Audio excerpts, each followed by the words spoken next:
When my grandmother gifted me a $150 million hotel, my mother-in-law and my husband instantly declared, "Tomorrow, we will take care of the hotel. If you object, you will be divorced." At that very moment, I couldn't help but laugh and, you know, some days you wake up and your entire life changes. For me, it was my 27th birthday. That day, my mother-in-law looked me dead in the eye and sneered, "Tomorrow, your husband and I are taking over that hotel.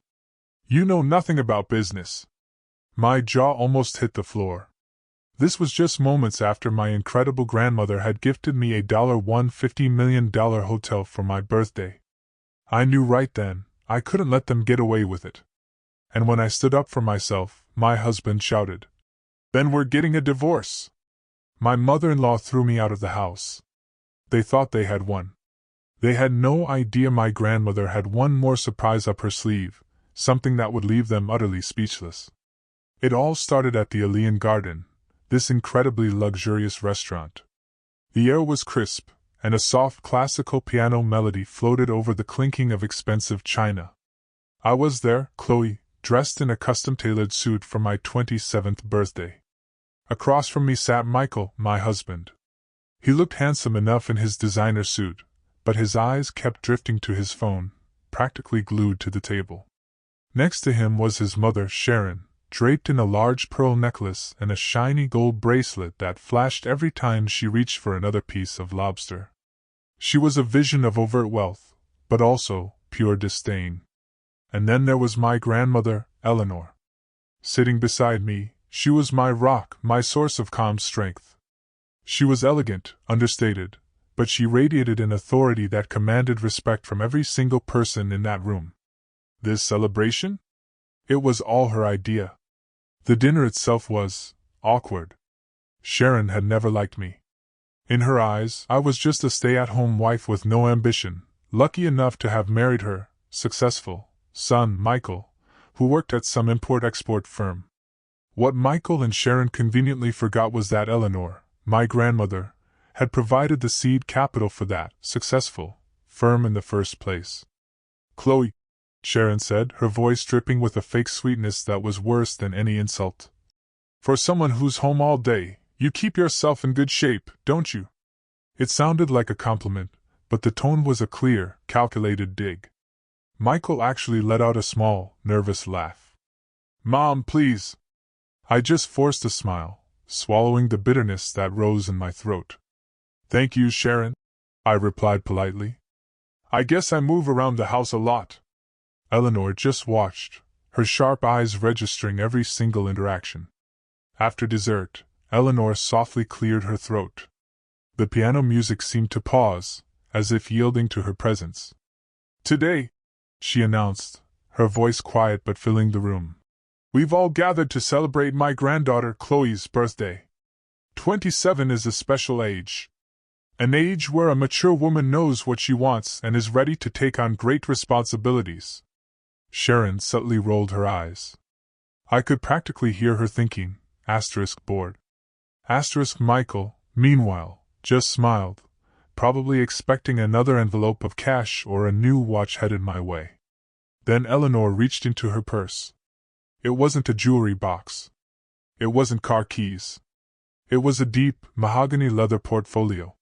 She handed it to me, across the table.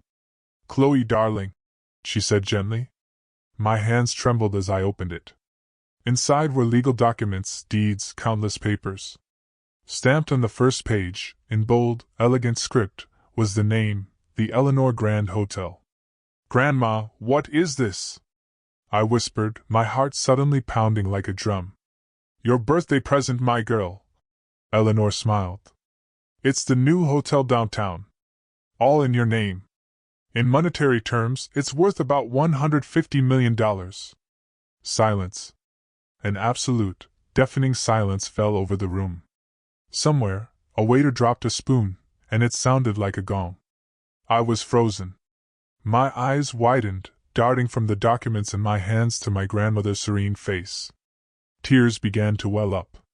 This wasn't just a gift, this was insane. I turned to Michael. His reaction is something I'll remember for the rest of my life. His face went from pale to beet red, his jaw tightening. The phone he'd been clutching fell from his hand, forgotten. But his eyes weren't on me. They were fixed on his mother, Sharon. And Sharon's face? It was even worse. The forced smile had completely vanished, replaced by an expression of pure shock she couldn't hide. Her mouth was slightly agape. The glint in her eyes wasn't happiness for her daughter-in-law. It was a flash of raw greed, surprise, and anger, as if this gift were a personal insult to her. "Congratulations, Chloe," Sharon whispered, her voice hoarse, finally breaking the suffocating silence. "Your grandmother is very generous." The word generous was spoken with a strange, venomous emphasis. Michael quickly snatched up his phone and let out a forced, unnatural laugh. $150 million! Ha! Grandma, are you serious? This is incredible, honey! He grabbed my hand, but his grip was cold, too tight, like he wasn't holding his wife's hand, but a piece of property. I was too overwhelmed to react. I could only look at Eleanor. "Grandma, this is too much. I can't accept it." Eleanor placed her hand over mine, which still rested on the portfolio. "You can and you will. It's time you have what you deserve. I trust you." The rest of the dinner passed in a strange, thick haze. Sharon and Michael became eerily quiet. They barely spoke, but I could see them exchanging constant, tense glances and whispering whenever I pretended to look away. The celebratory atmosphere had completely vanished, replaced by a suffocating tension. As we prepared to leave, I hugged my grandmother tightly. I felt safe in her arms, but beneath that safety, an inexplicable fear stirred. Eleanor hugged me back, then whispered something so low only I could hear. "Be careful, my girl. This gift is a test." A test. Those words sent a shiver down my spine. Grandma knew what was coming. The drive home felt incredibly long. Not a single word was spoken in the luxury car Michael was driving. The radio was off. The only sounds were the hum of the engine and the air conditioner. I sat in the passenger seat, clutching that mahogany portfolio to my chest like a shield. I could feel the anger radiating from my husband. Michael gripped the steering wheel so tightly his knuckles were white. He wouldn't even look at me. In the back seat, Sharon also remained silent, but in the rearview mirror, I could see her staring straight ahead, her lips pressed into a thin, cruel line. The tension in that car was so thick, I found it hard to breathe. I tried to speak. "Michael, about the hotel, He cut me off abruptly, his voice flat and cold. "We'll talk at home." I fell silent instantly. This wasn't the Michael I knew. Or maybe this was the real Michael all along. We lived in a massive house in an exclusive gated community. It was beautiful, but I had never truly felt it was mine. Every piece of furniture had been chosen by Sharon. Every rule had been set by Sharon. Even my daily schedule seemed to need her tacit approval. Michael parked the car in the garage, and when the engine shut off, that eerie silence returned. "Inside," Michael said, his tone like a superior giving an order. The three of us entered the house. The living room lights were on. Sharon didn't retreat to her guest suite as she usually did. Instead, she went straight to the main sofa and sat down, straight back like a queen ready to preside over a trial. She dropped her expensive purse on the coffee table with a thud. Michael stood beside his mother, arms crossed, staring at me. I remained in the middle of the room, still clutching the portfolio. I felt like the accused. Sharon was the first to speak. Her voice was no longer disguised with false politeness. "It's completely insane," she spat. "Giving such an expensive toy to a child who knows nothing." The insult hit me right in the heart. "Do you think you can do anything with that hotel?" she shouted. "You can't even take care of your husband without my help." Michael remained utterly silent as his mother verbally attacked me. "That hotel," Sharon continued, "should be a family business. We can't let Chloe, who knows nothing, manage so much money." Michael finally spoke. His tone was meant to be that of a wise mediator, but it was painfully obvious whose side he was on. "It's true, honey. My mother has more experience. This is for everyone's good. Think about it. We can expand the hotel. I could leave my job and focus on it. Sharon's eyes gleamed with triumph. Good. Tomorrow, your husband and I will take over the hotel. I'll be the CFO and Michael will be the CEO. We're family, after all. Then she looked at me with pure disdain. You know nothing about business. It's more suitable for you to stay home and receive your monthly allowance. As I listened to all this, a cold, hard anger began to grow inside me. This wasn't about the hotel anymore. This was about my dignity, which had been trampled on for years. I remembered my grandmother's whisper, "This gift is a test." I took a deep breath. I placed the portfolio on the table in front of Sharon, but I didn't let go of it. I looked my mother-in-law dead in the eye, then shifted my gaze to my husband. "Oh, absolutely not, Sharon," I said. My voice was low, but firm, clear, and unwavering. The room fell into a sudden, shocked silence. Sharon and Michael looked stunned. They hadn't expected me to fight back. "What did you say?" Sharon asked, her voice rising an octave. "I said no," I repeated, this time louder. "That hotel is a gift to me. It's in my name, and my grandmother Eleanor gave it to me." I hugged the portfolio again. "I'm the boss now. I make all the decisions." I didn't know where this courage came from, but it felt incredibly liberating. Michael's face turned crimson with rage. He hadn't expected his docile wife to talk back to him. "How dare you speak to my mother like that, Chloe?" he shouted. "The money has gone to your head." "I'm just defending what's mine," I said calmly. "It's my hotel." Michael's anger erupted. The mask of the good, patient husband shattered completely. "Oh, you think you're so important now, the hotel owner?" He stepped forward, pointing a finger in my face. "Listen to me carefully. If you're going to act like this, if you refuse to be controlled by us, then we're getting a divorce." The threat hung heavy in the air. Michael was so sure I'd be scared. He was sure I wouldn't dare lose my status as his wife. "You want to be a divorce?" he continued, his tone mocking. "Who do you think will want a divorced woman like you?" The word divorce shocked me to my core. My heart ached, but I didn't cry. Instead, I saw my husband, truly saw him, for the first time. This was my true value in Michael's eyes. Sharon, seeing me stand still, felt a surge of triumph. She stood up too and attacked with even more fury. "Insolent! Ungrateful! Shameless woman! You're nothing but a parasite in this family." She glared at me and pointed directly at the front door. "Get out of this house tonight! Get out with your hotel and never come back!" And just like that, it was over. Sharon's shout echoed in the suddenly silent living room. "Out!" My ears were ringing. I stood there, stunned, looking at the two people who, until now, had been the closest in my life. The man threatening to make me a divorce, and the woman kicking me out of my home. I felt something cold and hard begin to form in my heart, replacing the sharp pain from before. I didn't even cry. I just looked at Michael, then at Sharon. And for the first time, I saw them as they truly were.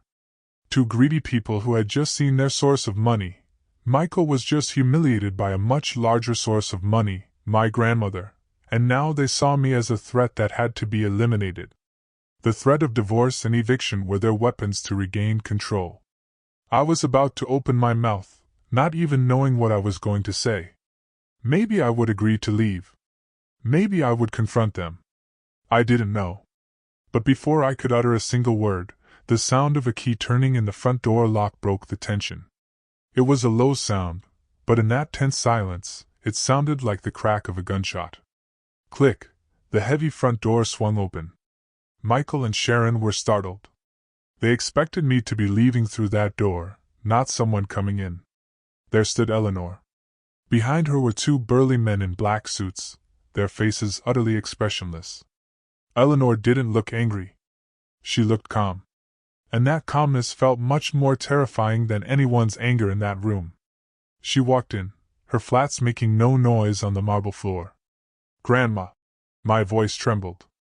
It was the first thing I had said since the threats were hurled. Sharon, who had been surprised by someone else opening her door, quickly recovered, replacing her surprise with a new wave of anger. This was her stage, and Eleanor was interrupting. "Stay out of this, ma'am!" Sharon yelled, feeling her authority as the lady of the house being threatened. "I'm disciplining this shameless daughter-in-law. She dares to talk back to her husband and mother-in-law." Sharon moved towards me, trying to grab my arm. "And I'm kicking her out of my son's house." Eleanor simply raised a hand. It was a small gesture, just her palm extended, but it was enough to make Sharon stop dead in her tracks. "Disciplining?" Eleanor repeated, her voice low but cutting. "Kicking her out?" Eleanor let out a small, dry, humorless laugh. "Sharon, you can't kick the owner out of her own house." That statement hung in the air. Sharon frowned, confused. "What are you talking about, you senile old woman? Of course, this house belongs to my son. Michael bought it." Michael, who had been silent all this time, started to sweat. He looked at his mother, at Eleanor, and at me. He knew exactly what Eleanor was about to say. His face was pale. "Grandma, please," Michael whispered, but Eleanor paid him no attention. Her eyes were fixed on Sharon. "Your son, Michael's house?" Eleanor said Michael's name, and the man flinched. "Have you never been honest with your mother? Or have you been living a lie for so long that you've forgotten what the truth is?" Eleanor walked slowly around the luxurious sofa Sharon had chosen. "This mansion, this luxurious 3-story house, in this exclusive community. Sharon, did you ever ask Michael how he managed to put together a $3 million down payment when he had only been working for 2 years?" Sharon was silent. Her eyes were fixed on Michael, demanding an answer. Michael couldn't look at his mother. "It was a bonus from the company," he said weakly. "A bonus from the company?" Eleanor laughed again, a sharp, bitter sound. "The company where Michael worked, that successful import-export firm. Sharon, do you know who the real owner of that company is?" Eleanor stopped in front of me and gave her trembling granddaughter a gentle pat on the shoulder. "That company, the luxury car Michael drives every day, and yes, even this house, it was all a wedding gift for Chloe. Long before the hotel. Everything is in Chloe's name." The truth hit Sharon like a freight train. She staggered backward, clutching her chest. "No! It can't be! It's a lie! Tell me she's lying, Michael!" she shrieked hysterically. But Michael could only hang his head. His fists were clenched. He couldn't deny it.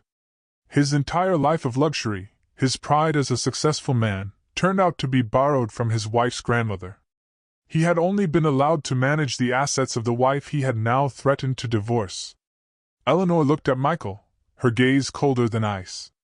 "And you, Michael, you just threatened my granddaughter with divorce and insulted her by calling her a divorce?"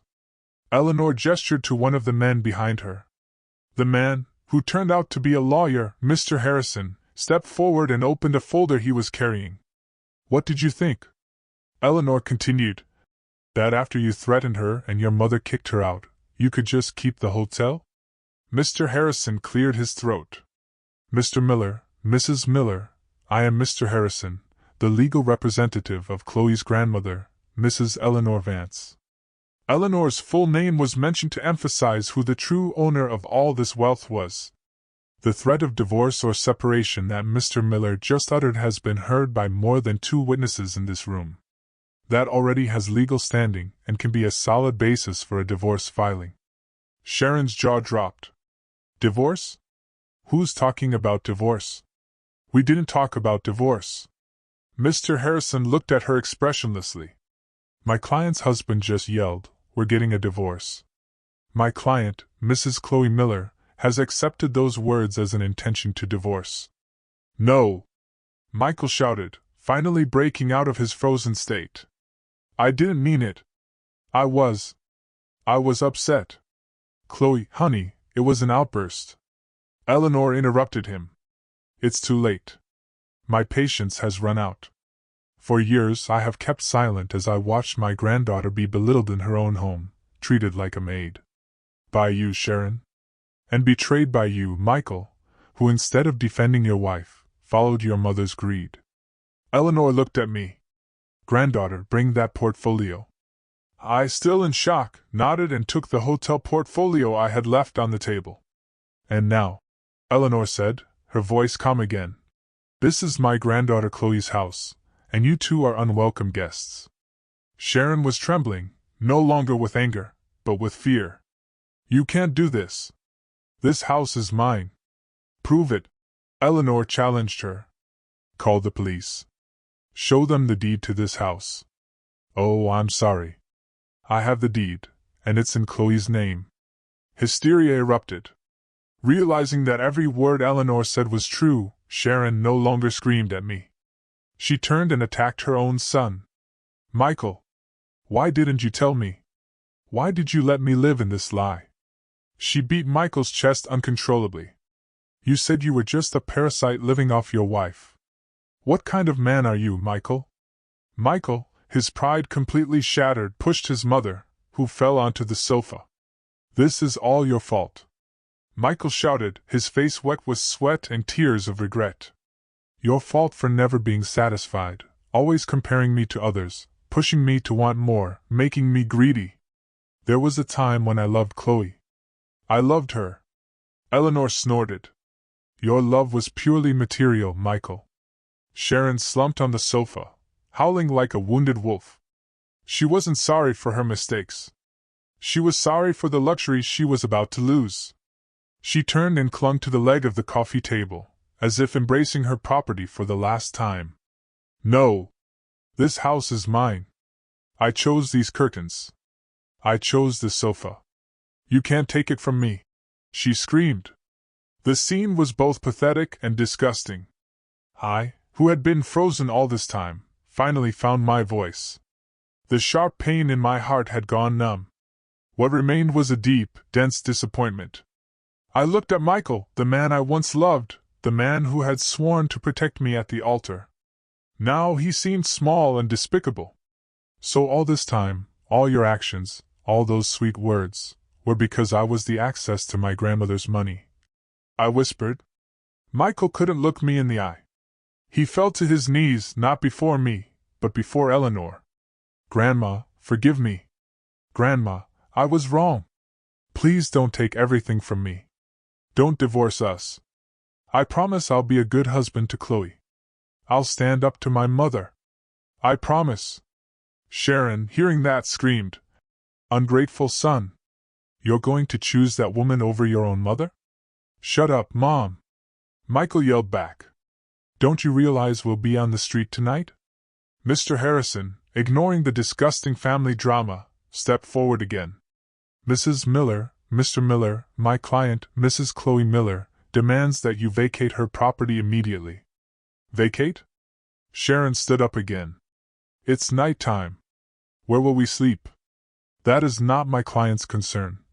Mr. Harrison replied dryly. You have threatened and expelled the rightful owner. Your status now is that of trespassers. Chloe. Michael crawled, trying to grab my feet. Honey, please don't do this. This is our home. I stepped back, as if Michael's touch could transmit poison. I looked at the man's face. The face I once adored now seemed strange and full of hypocrisy. I remembered all the nights Michael praised his mother's cooking over mine. I remembered all the times Michael bought his mother expensive purses while only giving me permission to buy new clothes on sale. And I remembered the threat of divorce and the insult of divorce I had just heard. I took a deep breath, looked at Eleanor, who gave me strength, and nodded. I was the owner of the hotel. I was the owner of the house. I was the owner of my life. Mr. Harrison, I called out. My own voice surprised me, strong and unwavering. Give them 15 minutes to collect their most important personal belongings. Michael and Sharon froze. The order had come from me, not Eleanor. Chloe, you don't mean it. Michael moaned. 15 minutes. I repeated. The other man in the suit, a private security guard, will accompany you to your rooms to ensure you pack your things and don't take anything that isn't yours. Sharon fainted. This time for real. Her eyes rolled back, and her body slumped to the floor. Michael panicked. Mom! Mom! Chloe, please! My mother has fainted. Call an ambulance. I looked at my mother-in-law's slumped body, then at Michael. Grandma, do we have the number for 911? Eleanor smiled faintly. Mr. Harrison, handle it. The lawyer took out his phone. An ambulance is on its way. While they wait, Mr. Miller, your 15 minutes have already started. I suggest you start packing for yourself and your mother. Michael was torn between his fainted mother and the threat of losing everything.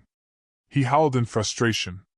He ran up the stairs to his room, their former room, and the sounds of things being thrown around could be heard. The security guard followed him.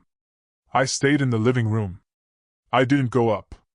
I didn't want to see that room again. Soon, the paramedics arrived.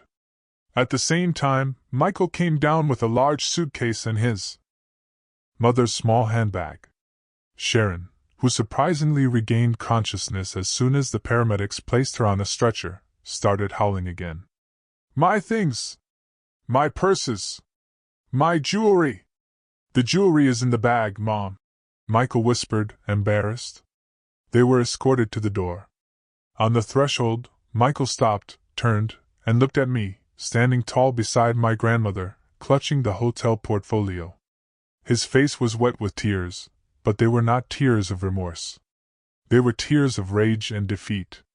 Chloe, you'll regret this, he threatened weakly. I looked him straight in the eye. You said I would become a divorce. You were wrong. I will become a rich and free woman. And you, who threatened divorce in front of witnesses, will be left on the street. I nodded to the security guard. The door closed. The sound of the ambulance siren and Sharon's screams slowly faded away. I leaned against the door, feeling my legs suddenly turn to jelly. I looked at Eleanor, and finally, tears of relief and catharsis flowed. The morning came with a strange, profound stillness.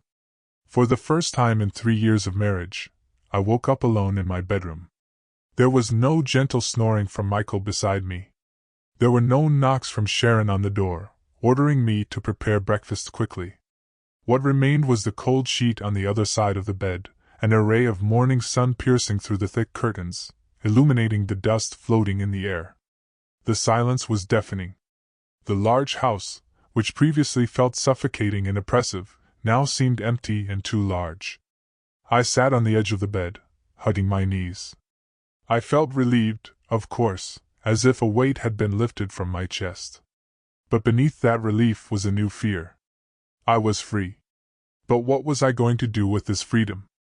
I now owned a huge house and a hotel valued at hundreds of millions. I was the same Chloe that Sharon had accused of knowing nothing about business. I showered and dressed. When I went down to the dining room, I was greeted by the smell of freshly brewed coffee and toast. Eleanor was already sitting at the table, reading the morning paper as if nothing had happened the night before. Good morning, granddaughter, Eleanor said, folding the newspaper. Did you sleep well? I smiled faintly and sat down. The housekeeper, who had worked in the house long before I got married, placed a plate with a light breakfast in front of me. She looked at me with a knowing smile. She clearly knew what had happened the night before. Grandma, I'm scared, I said frankly, my voice a whisper. I don't know where to start. The hotel, the business. I really don't know anything. Just like Sharon said. Eleanor put down her coffee cup and took my hand. Do you think I would have given a $150 million toy to someone who knows nothing? Eleanor smiled mysteriously.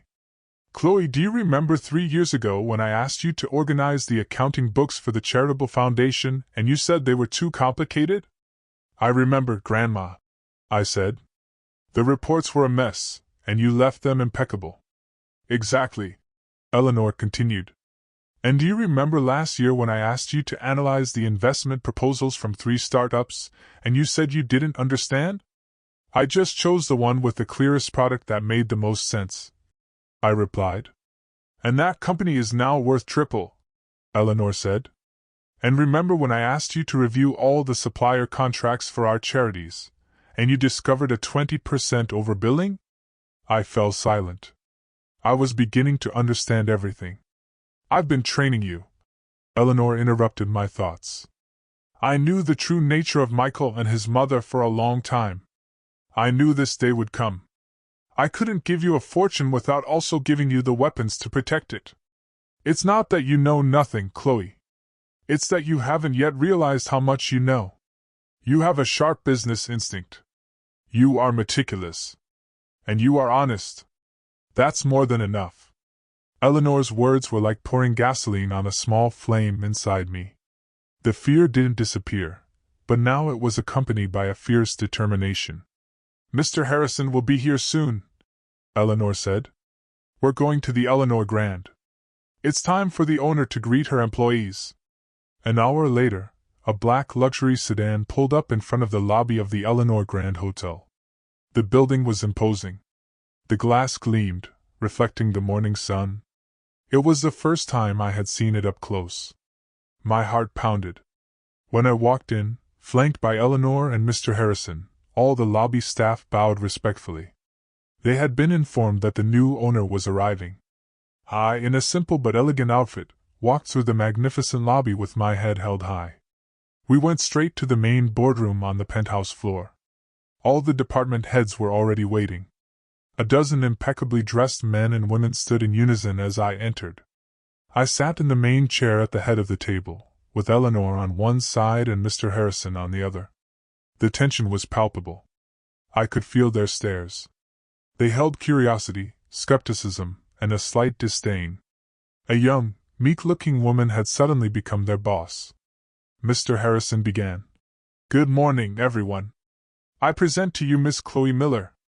She is the new owner and CEO of the Eleanor Grand Hotel. A middle-aged man, the one who looked most senior with the general manager name badge on his suit, cleared his throat. Welcome, ma'am. I am Mr. Wallace, the general manager. All of us here are ready to help you adjust. The word, adjust, was spoken with a tone that implied I was an outsider. I smiled.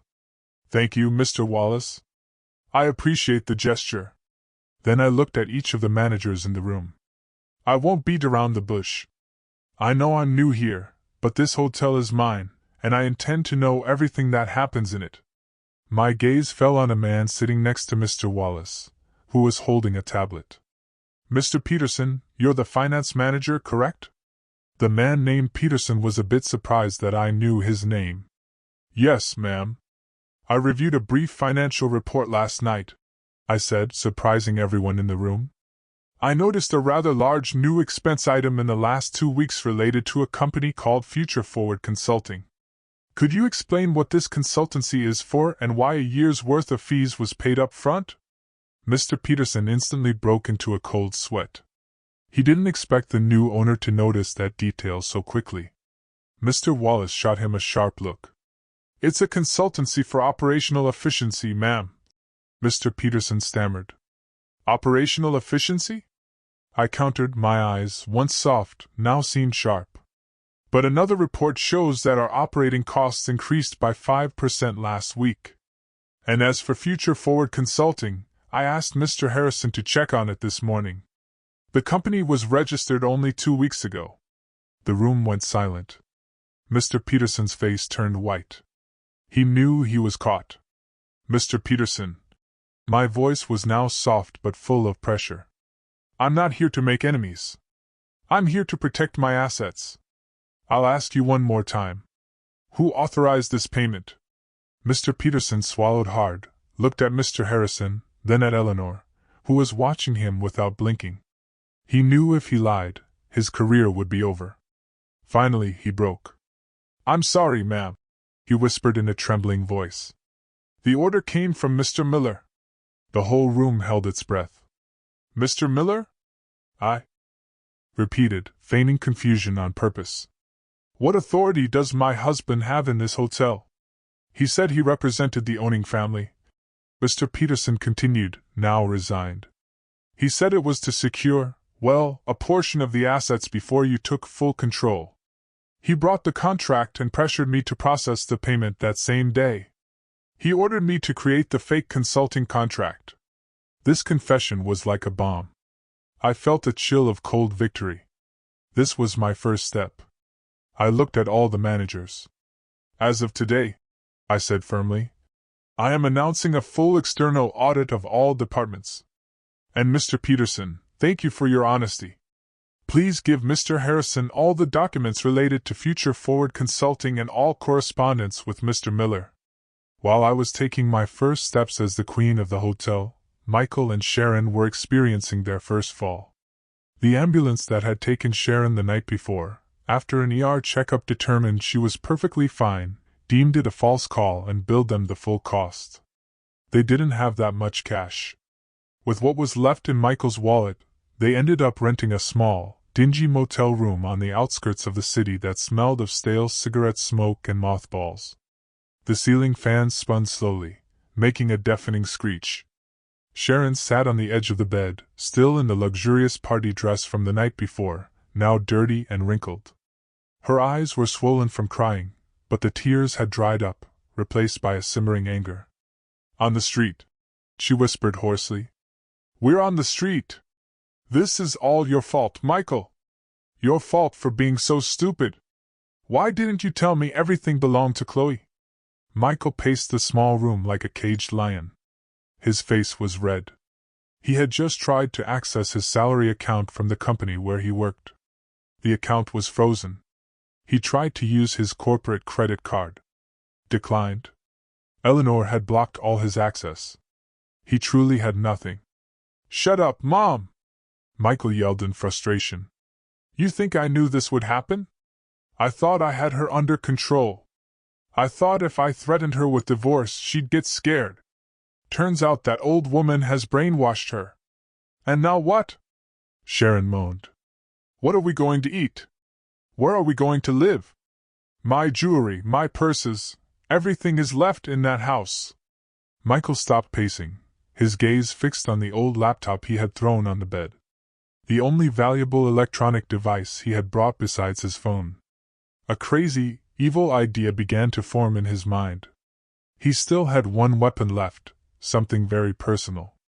You're right, Mom, Michael said, his eyes gleaming with cunning. We can't just give up. She's insulted us. She's humiliated us. It's time to bring her to her knees. Sharon looked at her son. What are you planning? Chloe can keep the hotel, Michael whispered, a chilling smile spreading across his face. But I have her past. He opened the laptop, an old, hidden folder. He still had old files, photos, and videos from their honeymoon. Moments when I wasn't as poised as I was now. There were photos of me on the beach in tank tops and shorts, videos of us laughing in the hotel room with my hair down. It wasn't pornographic, but in the public eye, for a woman who was now the CEO of a famous hotel, those photos were a scandal. It was a humiliation that could destroy my reputation.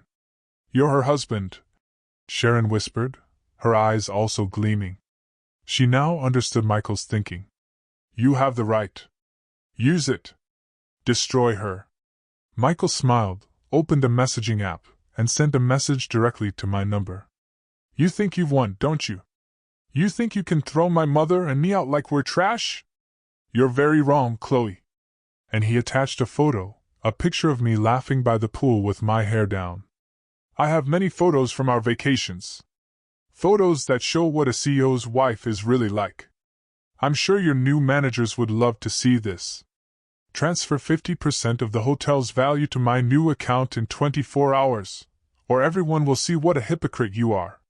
He pressed send. Michael leaned back, feeling victorious. He was sure I would be scared. He was sure I would do anything to protect my image as a good woman. In the penthouse of the Eleanor Grand Hotel, I had just finished a marathon meeting with the audit team. I was tired but satisfied. My phone buzzed. I opened it, thinking it was from Eleanor. My gaze froze on the screen. The photo. The memory. And the blackmail message beneath it. I felt my stomach churn. Nausea rose in my throat. This was different. This wasn't about money or the house. This was about my honor. I felt exposed. I felt dirty. I felt just as Michael wanted me to feel, weak and scared. My hands were shaking. I ran immediately to Eleanor's office, next to my suite. Eleanor and Mr. Harrison were reviewing documents when I burst in without knocking. My face was pale. "Grandma," I whispered, handing her the phone. Eleanor looked at the photo and then read the message. Her previously serene face hardened instantly. "Wretch," she whispered, her voice full of venom. Mr. Harrison read it over Eleanor's shoulder. "Grandma, what do I do?" I started to cry. Do I give him what he wants? I don't want those photos." "No," Eleanor said firmly. "We don't negotiate with terrorists." Mr. Harrison, on the other hand, seemed calm. There was even a faint smile on his lips. "Ma'am, please calm down," he said. "Don't respond. Don't say anything, but Mr. Harrison, this is—" Mr. Harrison pointed to my phone. "He has just given us the greatest gift he could offer." I and Eleanor looked at him, confused. "Your husband," Mr. Harrison continued, "has just committed 2 serious felonies simultaneously, extortion and a severe violation of privacy laws for attempting to disseminate private content without permission. If we had the evidence we have from Mr. Peterson about the attempted embezzlement of hotel assets, our position in the divorce and in a criminal proceeding is unbeatable. He just handed us the rope to hang himself with." I stopped crying. My fear began to turn into a cold rage. "So, what should I do?" "We will file for divorce today," Mr. Harrison explained. "And we will file a police report for this blackmail attempt. Let him wait for the transfer that will never come. Let him get nervous." He paused, a glint in his eye. "In his panic, he's sure to make another mistake." I took a deep breath, looked at Mr. Harrison, and then at Eleanor. I nodded. "Do it, Mr. Harrison," I said. My voice was now steady. "Use everything necessary. I don't want to see his face again, except in a courtroom." This silence was much more terrifying than anger. "She's ignoring us," Sharon whispered. Her broken nails drummed on the old wooden table. "How dare she? How dare she stay silent after what you sent her?" Michael felt a nauseating wave of frustration. His last personal weapon against me hadn't worked. Or worse, I didn't care. With the initial information obtained from the finance manager, Mr. Peterson, the newly appointed team of external auditors went to work. They were like a team of surgeons, dissecting the layers of the hotel's operations, and what they found was shocking. Michael's attempt to embezzle funds through a shell company was just the tip of the iceberg. This company, after investigation, transferred a monthly commission to a private account in the name of Mr. Wallace's wife. Michael, in his hasty greed, had simply taken advantage of an existing system of corruption. He and Mr. Wallace were 2 parasites feasting on the same body, the hotel. That afternoon, I called Mr. Wallace to my office. Mr. Harrison and 2 auditors were waiting for him. "Mr. Wallace," I greeted him calmly, "I wanted to ask you about our contract with Vega Foods." The man still tried to force a smile, but it was awkward. "Of course, ma'am. They are our best suppliers. Perhaps the best at overbilling," I retorted. The auditor presented a pile of evidence: the inflated invoices, the bank transfer records to his relative's account, and the testimony of the head chef, who had complained that the quality of the products was often below expectations. Mr. Wallace's face went from white to ashen. He knew he was finished. "This is a misunderstanding. This is theft." I interrupted him, my voice icy. "Mr. Wallace, you are terminated. Effective immediately and without severance. Mr. Harrison will proceed with a criminal complaint for embezzlement of company funds. Hand over your access card." Mr. Wallace slumped in his chair. His downfall, so swift and decisive, sent a message throughout the hotel. The old era was over. Meanwhile, in the dingy motel room, time continued to pass. The 24 hours were up. Michael, in a fit of blind rage, made his second fatal mistake. "She thinks I'm kidding," he growled. He opened a new, anonymous social media account. He posted one photo from his collection. The photo was blurry, showing only my back with slightly damp hair. He added a caption. Curious to see the real face of the CEO of the Eleanor Grand Hotel? This is just the beginning. And he tagged the location of the Eleanor Grand Hotel. Your time is up, Chloe. Get ready to be famous. He sent a new message to me, attaching the link to the account. But he didn't know that Eleanor's digital security team was waiting for him.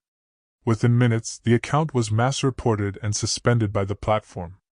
The photo disappeared before almost anyone could see it. That evening, the private investigator, Mr. Morales, met with Eleanor again. He carried a thin folder. As you suspected, ma'am, he said quietly. Sharon has serious problems. Gambling debts. It started with small-time card games, and then she got into high-stakes poker games. She lost a lot. To cover it, she borrowed money from loan sharks. Eleanor listened intently. What is the total principal she owes to 3 different lenders? Around $3 million. With interest, it could have already reached $4 million. Mr. Morales reported. I, who had just joined the meeting, covered my mouth in shock. $3 million!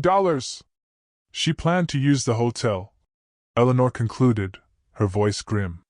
She wanted to turn my granddaughter's hotel into her personal ATM to pay off her gambling debts. There's more, ma'am, Mr. Morales continued. Those creditors are not ordinary people. They gave Sharon a final deadline. The deadline was yesterday. They are desperately looking for her. Eleanor looked at the report in her hands. The address of the motel was there. Mr. Morales had found them. They know Sharon has lost her source of money, Mr. Morales whispered. They won't be playing games. Eleanor was silent for a moment, then looked at Mr. Morales. Good. It's time for the creditors to know where she's hiding. The war was launched on 2 different fronts. Early in the morning, Mr. Harrison, dressed in his finest suit, stepped out of his car in front of the city's police precinct. He did not come empty-handed. He carried a thick folder with an official complaint filed on my behalf. The accusations were clear: attempted extortion, a serious violation of privacy laws regarding the dissemination of private content, and defamation. The evidence was irrefutable. There were screenshots of Michael's first blackmail message. There was the private photo of me he had sent. There was the link to the now-closed anonymous social media account that constituted the second threat. The police, seeing the prominent Vance name behind the complaint and the solid digital evidence, acted immediately. This was a priority case. An arrest warrant for Michael was processed immediately. At the same time, in family court, another of Mr. Harrison's legal teams was filing for divorce. The divorce papers were even thicker. They contained a full transcript of my birthday night with Michael's explicit declaration of divorce heard by 3 witnesses. Added to this was the evidence of the attempted embezzlement of hotel assets obtained from Mr. Peterson. And as the final nail in the coffin of that marriage, a copy of the police report for blackmail. I demanded a swift divorce and that Michael have no right to a single cent of the marital assets, as he had committed a grave betrayal and criminal acts against his wife. The legal process, which would normally take months, was fast-tracked thanks to the surprisingly solid evidence. On a third, darker, lawless front, Eleanor made her move through Mr. Morales. An anonymous message was sent from a burner phone. The message was short. Sent to a number known to be that of the lieutenant of one of the city's biggest loan sharks. The content: Sharon Rose Motel, room 207 Hawthorne Avenue with her son. The message was sent. The phone was broken and thrown into a river. Eleanor washed her hands of it, and went back to her morning tea. The bait was set. Room 207 of the Rose Motel was hell. Michael and Sharon were screaming at each other. "Idiot! Idiot!" Sharon yelled, throwing an old pillow at Michael. "Your plan has completely failed. The account is gone. Nobody saw it. Now we have nothing. You've ruined everything." "I've ruined it," Michael retorted just as loudly. "Look at yourself. If you hadn't been so greedy that night, if you had just kept your mouth shut, we could have slowly taken over the hotel. But no, you had to scream like a madwoman. You ruined everything. You dared to blame your mother? At the height of their argument, there was no knock on their room door. The door was kicked off its hinges. Crack.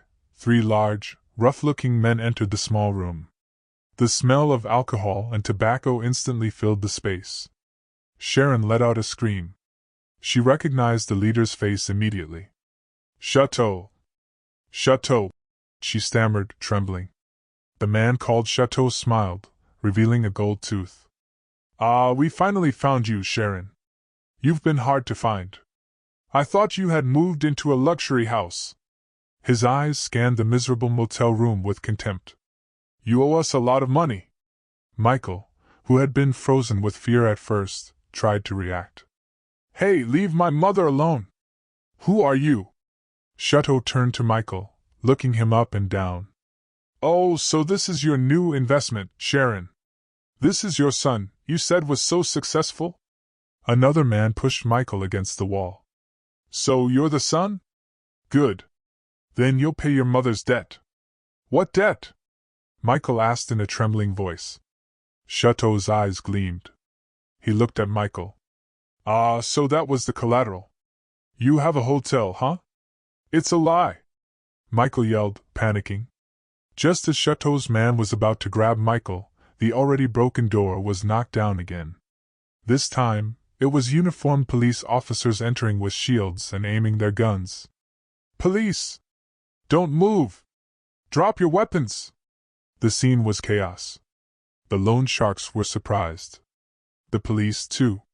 They had come for a blackmail suspect, but found 3 alleged loan sharks in the middle of what looked like a kidnapping. The loan sharks, armed only with pocket knives, immediately surrendered to the firearms. They were handcuffed. A police officer approached Michael. Mr. Michael Miller, you are under arrest for attempted extortion and violation of privacy laws. The officer read the warrant. A second pair of handcuffs clicked shut on Michael's wrists. Michael looked desperately at his mother, who was now being questioned by another officer about her connection to the loan shark gang. She looked back at him with empty eyes. Michael! Sharon moaned. This is all your fault. Michael's anger and despair exploded. It's your greed that has ruined us. Sharon didn't get angry hearing that. She just laughed. A dry, hoarse, desperate laugh. Ruined. Yes, Michael, we're ruined. The news broke that same afternoon. Family drama at the Eleanor Grand. Ex-husband arrested for blackmail. Mother with $1 million debts to loan sharks. Karma was served cold to the public. The divorce trial was a public spectacle. Since the news of Michael's arrest broke, the media had relentlessly focused on the Miller family drama. Journalists crowded the family court courtyard. Their cameras, like a flock of vultures, competed for a photo. I arrived promptly at 9 a.m. I didn't hide behind sunglasses or masks. I got out of my car dressed in an impeccable ivory pantsuit, and I walked with my head held high through the crowd. At my side were a serene Eleanor and Mr. Harrison with a thick briefcase. I did not lower my head. My eyes looked straight ahead, past the dazzling camera flashes and the shouts of journalists, chanting my name. I entered the courthouse not as a victim, but as the CEO of a company. Inside the courtroom, the atmosphere was cold and formal. In the defendant's box, across from me, sat Michael. The contrast was painfully clear. Michael no longer wore expensive suits or luxury watches. He wore an orange prison jumpsuit. His face was pale and unshaven. He looked defeated. The judge, a wise-looking middle-aged woman, began the trial. Given the nature of the case, with overwhelmingly solid evidence and a pending criminal case, the trial was swift. Mr. Harrison stood up. He didn't need to say much. He just presented the evidence one by one, methodically. Your Honor, his voice was calm and clear. We present our case based on the defendant's initial declaration of divorce. The defendant consciously expressed his intention to divorce my client, Mrs. Chloe Miller, in front of 3 witnesses. Mr. Harrison called Eleanor and one of the men in suits who had accompanied her that night as witnesses, who testified under oath. Second, Mr. Harrison continued, it is proven that the defendant committed a grave act of betrayal by conspiring with his mother, Mrs. Sharon Miller, to attempt to embezzle my client's assets. He presented a second file. Inside was the written testimony of the finance manager, Mr. Peterson, and a copy of the fake Future Forward Consulting contract. And third, Your Honor, Mr. Harrison's voice grew graver. Even after being expelled from my client's property, the defendant proceeded to commit the crimes of extortion and violation of privacy laws. He presented a third file. Inside was a copy of the police report, screenshots of the blackmail messages, and the private photo of me presented as evidence. A murmur of surprise ran through the courtroom. The judge read the documents. A deep frown formed on her forehead. She looked at Michael coldly. Defendant, do you wish to refute this evidence? Michael trembled. He looked at me. I met his gaze. My eyes were serene, without hatred or love, only emptiness. It's a lie, he mumbled. It's all a lie. She brainwashed me. She... From the back of the courtroom, Sharon stood up and screamed. He's right. That woman is a witch. She has brainwashed him. The scene became chaotic. The judge slammed her gavel. Silence! Bailiff! Remove that spectator from the courtroom! Sharon fell back into her seat, her body trembling violently. Michael continued to ramble. Chloe, please don't divorce me. I love you. Don't ruin my life. But it was too late. The judge cleared her throat and looked at Michael with an expression of disgust. Defendant, not only have you failed as a husband, but also as a human being. The court's decision is as follows. 1. The divorce between Chloe Miller and Michael Miller is granted, effective immediately. The first bang of the gavel sealed it. 2. The judge continued. Since this divorce is based on the grave fault and crimes committed by the defendant, it is declared that the defendant's right to any marital property is completely nullified. The second bang of the gavel was the final nail in Michael's coffin. He got not 1 cent. In the back row, Sharon howled hysterically. She knew it was the end. Michael slumped powerless. His handcuffs clinked. He was nothing anymore. No wife, no house, no company, no fortune. All he had left was an orange prison jumpsuit and a criminal case waiting for him. I closed my eyes for a moment and took a deep breath. I didn't feel victory. I just felt freedom. I stood up, gave a respectful nod to the judge, and turned around. I walked out of the courtroom without looking back. I didn't need to see Michael being dragged away by the guards. I didn't need to hear Sharon's howls screaming my name. Outside, the camera flashes erupted again, but this time I stopped. I stood in front of dozens of microphones. Today, I said, my voice clear and broadcast across the country, justice has been served. The legal system has protected me. Thank you? A journalist shouted. Miss Miller, do you have any message for your ex-husband? I looked directly at the camera. He is no longer my husband. 2 years later, I was no longer just the owner of the Eleanor Grand. My photo graced the covers of business magazines, not as a victim or a rich divorcee, but as the innovative CEO of the year. I had completely revamped the hotel's management, promoting the honest Mr. Peterson to the new CFO and building a solid team based on integrity, not nepotism. The hotel was now building 3 new branches in Miami and Aspen. That day, I was on the podium in the main ballroom of my hotel. Hundreds of VIPs, officials, and journalists attended. I was no longer wearing a rigid suit. I wore a modern designer pantsuit that radiated elegance. I wasn't inaugurating a new hotel. Today, I was launching the Eleanor Vance Foundation for Women. I am here. My voice resonated in the room. Not just as a CEO. I am here as a woman who once felt fear and helplessness. I was threatened. I was belittled. But I learned that our greatest strength is not in the absence of fear, but in facing it. This foundation will provide legal aid, business mentorship, and a safe haven for women who find themselves in situations where they feel they have no voice. Because every woman deserves to be the CEO of her own life. The room erupted in applause. In the front row, Eleanor watched her granddaughter, her eyes shining with pride. I had not only passed the test, I had redefined it. In a forgotten, sordid corner of the city, a scene of cruel contrast was unfolding. In the visiting room of a prison that smelled of cheap disinfectant and despair, Michael sat behind a thick pane of glass. He was thin now, his gaze empty. The 5-year sentence he received for extortion and attempted fraud had taken what was left of his spirit. An old woman sat on the other side of the glass, holding the phone receiver with trembling hands. It was Sharon. Her hair was gray, her face lined with a bitterness that went beyond age. She had lost her house, her social status, and her son. After the loan sharks were arrested, their ledgers had implicated her, and she had received a suspended sentence and a massive fine that she was paying off by working as a dishwasher in a greasy spoon diner. It's her fault, Sharon hissed into the phone. That woman took everything from us. If you had just stopped blaming others, Mom, Michael replied, his voice dull. This is all because of your greed, too. A $3 million gambling debt? You were crazy. You dragged me into this hell. Ungrateful son! Sharon shrieked, banging on the glass. A guard immediately yelled. Visiting time is over. The line went dead. Michael was dragged back to his cell. Sharon stumbled out of the prison. She went back to the diner where she worked.